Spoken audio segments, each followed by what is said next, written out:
এই পৃথিবীতে বাবাই হচ্ছে সবচাইতে আপনজন। উপরে ওঠার সিঁড়ি, যে সিঁড়ি একবার ভেঙে গেলে আর বোঝা যায় না। এই ভিডিওটা তার বাস্তব প্রমাণ। আসলেও বাবা হচ্ছে বটগাছের ছায়ার মতো, যেটা কিনা সারাক্ষণ ছায়ার মতো লেগে থাকে। আর আমরা সেই বাবাকে আমার মাইয়া আজকা সকালবেলা টিফিনে টাকা চেয়েছে, আমি টিফিনে টাকা তো তোমার দিবা পারবো না, আমি কাম করতে পারিনি মা। আমি তো মনে করেন আমি বাপ মাটি ফাঁক করে আমি হাইন দিই আল্লাহ রে কই, আল্লাহ তুমি আমার বাচ্চা রেখো না যে আমার মাইয়া আমি 20 টাকা টিফিনে টাকা দিতে পারিনি। আমি কেমন তোর বাপ হইলাম? আমার জানটা আপনি নিয়ে নেন, আমার মাইয়ার আমি একটা চিমড়ি দিতে দিব না, তাহলে বুঝে নেবে।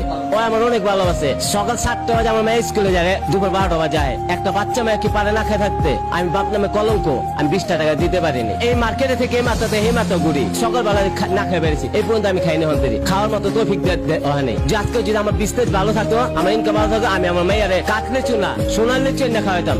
সাজিদ আলমে খায় না, নাহিদ ইসলামে খায় না, ওরা খায় না। ওরা কি খায়? ওরা কি কাটলে চু খায়? ওরা ডায়মন্ডের লিচু খায় ভাই, ডায়মন্ডের লিচু খায় ভাই। আর সাজিদ আলম খায়, নাহিদুল ইসলাম খায়, কিন্তু আমরা সাধারণ পাবলিক খাইতে না। কিন্তু 5 আগস্ট কিন্তু আমার মতো পাবলিক রাস্তা নামছে ভাই। 500 টাকা দামের লিচু খাইছি ভাই, 50 টাই না আমার মেয়ারে। 2টা মেয়ে আমার বউ, আমি যে 50 লিচু আনি 12টা করে ভাগে পাই, বুঝতেছেন?